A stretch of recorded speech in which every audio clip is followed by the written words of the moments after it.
welcome to section 6-7, solving radical equations. The section itself has equations and inequalities, but we're only going to focus on the equations today. And just like any other time you solve an equation, you're going to want to remember things like order of operations and inverse operations. And you're going to work to isolate the variable because that's the ultimate goal. Now, we have a little four-step process here where we're solving radical equations. So somewhere in here is a square root, a cube root, some kind of root, or else something written in exponential form with a fraction power. There we go. That's the word I needed. Now, four-step process. The book shows 3. I split up steps 3 and 4. Step 1, you want to isolate the radical on one side of the equation. Now, if there happen to be 2 radicals, then get them each on one side of the equation. So I'll just make a little note there. If 2 radicals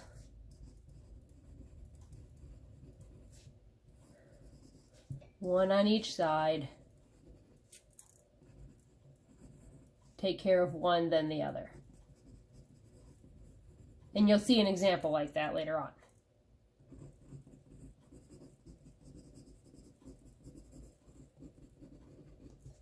Okay.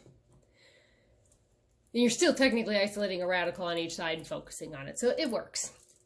Step 2, eliminate the radical by raising each side of the equation to a power equal to the index of a radical. So, square root, square it. Cube root, cube it.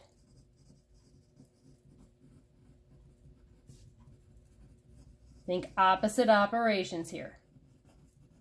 Cube root, cube, and so on. Then you're going to solve the equation that results. Now, if you had that second radical, you're basically going to go back and do this again to finish solving, but it can be done. And then the last thing, now you always hear you're supposed to check your answer. Now you have to. You have to check because you want to put it back in the original equation to make sure you haven't obtained an extraneous root, so one that doesn't work. Remember, we're dealing with radicals. We don't want negatives underneath the radical symbol or something that just doesn't exist. Now, it should, if you have a cube root, it should always work, but you always check just to be sure. All right, so we've got 2 examples worked out here, and then we'll do, I think it's 5 more after that. So I'm going to quickly run through these 2, and then we'll see how to do these more in depth as we go. So first one, 2 times the square root of 4x plus 8 minus 4 equals 8. So here's your original equation. Your goal is to isolate the radical. So think opposite operations. So treat the radical like it's its own variable. Isolate it. You add 4 to each side, and then you divide by 2 to each side. So they added 4, and then they divided by 2. So now you have the square root of 4x plus 8 equals 6. Now you square each side. The root and the power cancel. If 4x plus 8 equals 36, subtract 8, divide each side by 4, and x equals 7. Now you take 7, go back, plug it into the original, to the OG equation, and solve. See if it's true. When you plug in, 4 times 7 is 28, plus 8 is 36. Square root of 36 is 6. 6 times 2 is 12. 12 minus 8, or 12 minus 4 is 8. 8 equals 8. Yay, it works. Okay, now we'll do more like this in a little bit. Other example that's over here. Notice there are 2 radicals.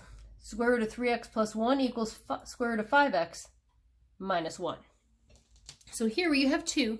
Get them on either side of the equal sign. Don't try and put them both on the same side. It just makes things much more complicated. We're going to, but if you can, isolate one of them. Then you're going to square both sides. Oops, I don't want to square it there. Sorry. I want to square it here.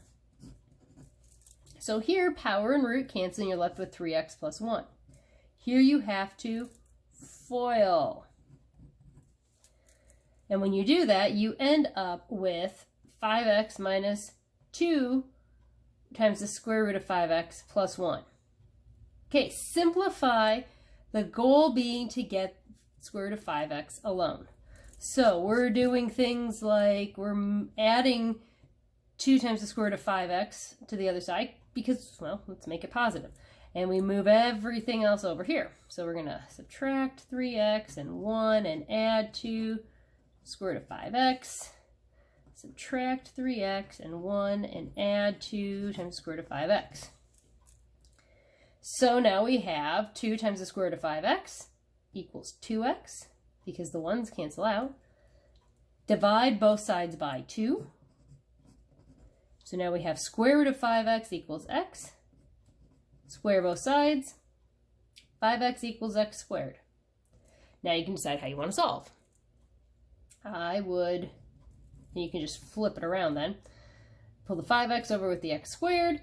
X squared minus 5x equals 0. Factor out an x. So you have x times x minus 5. So you do x equals 0, x equals 5. Now you check. Plug in 0. 3 times 0 is 0, plus 1 is 1. Square root of 1 is 1. But 5 times 0 minus 1 equals negative 1. So it's got to work on both sides. So 0 is not a solution.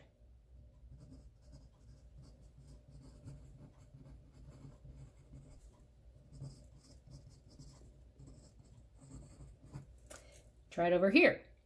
3 times 5 is 15, plus 1 is 16. Square root of 16 is 4. Square root of 5 times 5, that's 25.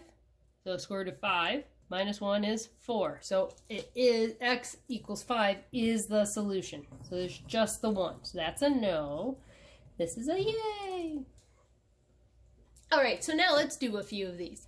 As you go, feel free to pause the video, try to solve, and then check back and see how you do. 3 plus 2x times the square root of 3 equals 5. All right, let's isolate the radical.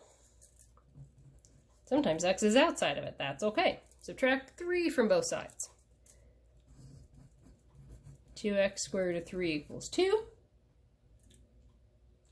Divide both sides by 2.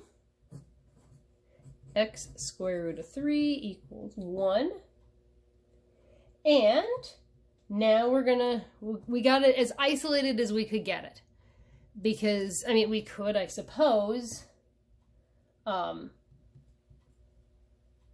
move the 3 over, the square root of 3 over, but this will work for now. Oops, not that yet. So let's square both sides. Remember, you have to square the x and the square root of 3.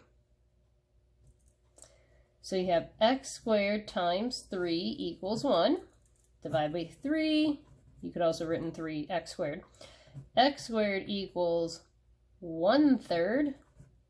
Square root, x equals plus or minus 1 over the square root of 3.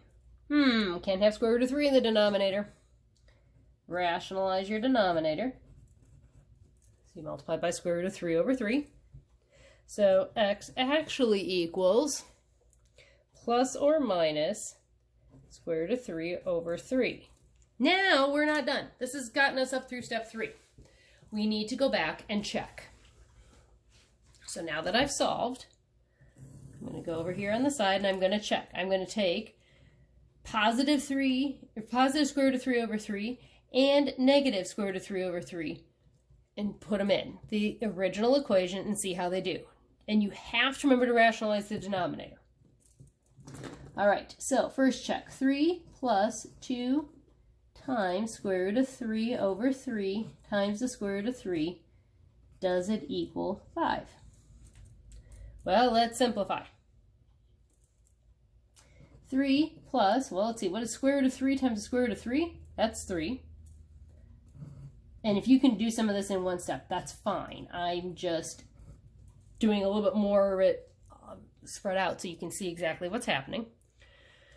All right, 3 over 3 is 1, so you got 3 plus 2 equals 5. And we know that is true. Yay!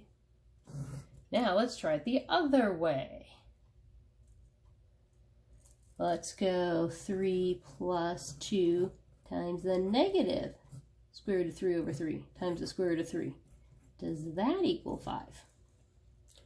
Well, now this is become a negative 1. I mean, it starts out the same idea. 3 plus 2 times negative 1. Does that equal 5?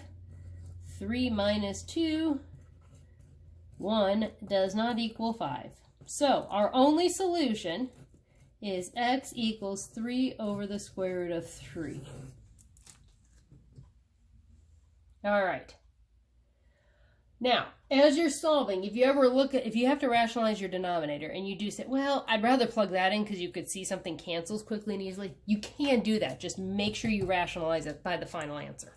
I'll just put that out there. I was looking at some old notes where I had done that. Most people just go ahead and rationalize right away, but just throwing that out there for you. Okay, example number 2 over here. So you notice this is written in exponential form. Just so you can see, sometimes your problems are going to be written that way. All right, so let's take a look at this one. Well, this is the equivalent of having the radical isolated. So it's to the half power. What's going to undo that?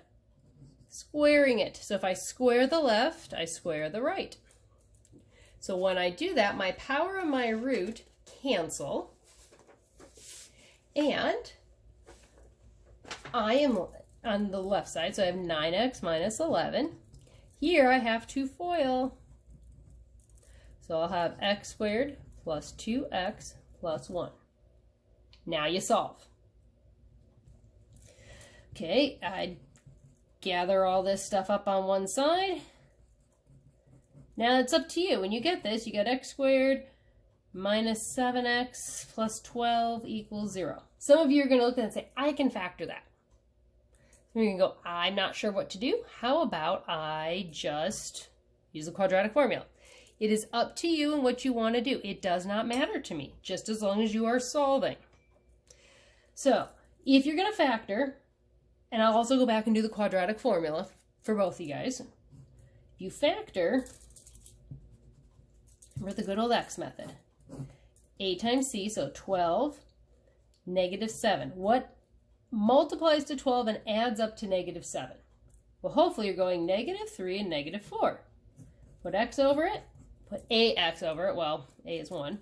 So now you have x minus 3 times x minus 4 equals 0. So x equals 3 and x equals 4. Now, if you're going to do the quadratic formula, let's plug that in quickly, and then we'll go back and we'll check our answers. Okay, so you could do quadratic formula and say x is equal to negative of negative b plus or minus the square root of b squared. Remember, it's negative, so you got to put that in parentheses so it all squares, minus 4ac all over 2a. You got 7 plus or minus the square root of 49 minus 48 all over 2. 7 plus or minus square root of 1 over 2 equals 7 plus or minus 1 over 2. I want to leave myself some space, so I'm going to go this way. 7 plus 1 is 8, divided by 2 is 4. 7 minus 1 is 6, divided by 2 is 3. So either way, you notice we got x is equal to 3 or 4. Now, let's see which ones work. Let's check. Plug them in. 9 times 3 minus 11 to the 1/2, or you could say square root, equals, let's see, we're doing 3 first, correct? Okay, 3 plus 1. Are those two sides equal? We just got to work, got to keep everything equal. 27 minus 11 So what's 27 minus 11? Well, that would be 16, I believe. 16 to the 1/2. Does that equal 4? 4 equals 4. It checks out. Yay! 9, let's check the other one. 9 times 4 minus 11 to the 1/2 equals 4 plus 1. Is that true? Well, you've got 36 minus 11 is 25. 25 to the 1/2. Does that equal 5? 5 equals 5. Yay! So that means your solution, your final answer is x equals 3 or 4. All right. I'm going to take a break here from these examples and we'll pick it up with part 2.